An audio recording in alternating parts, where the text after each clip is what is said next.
ယုံကြည်ချက်နာလေခြင်း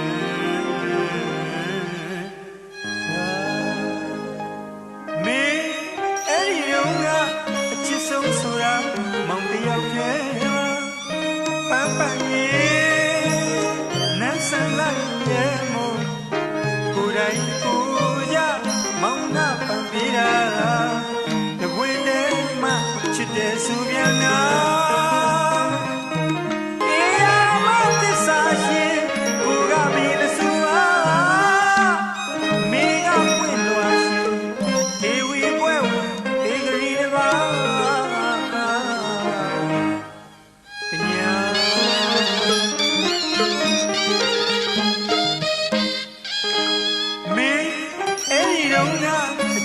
ဆိုတာမောင်တယောက်ရဲ့ပန်းပန်းရဲ့နဲ့ဆန်းလိုက်ရဲ့မို့ကိုယ်တိုင်ကိုကြမောင်နာပန်းပြီးတာ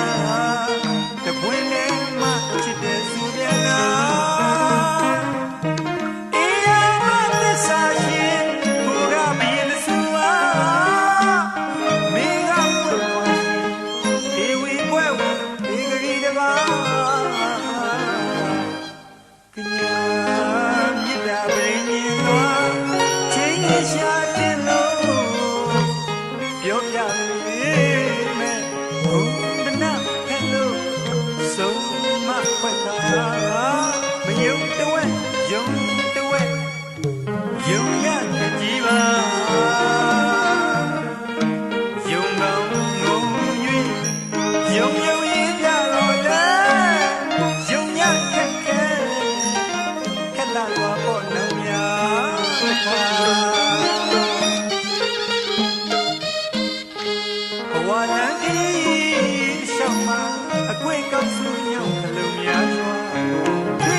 ယုံရ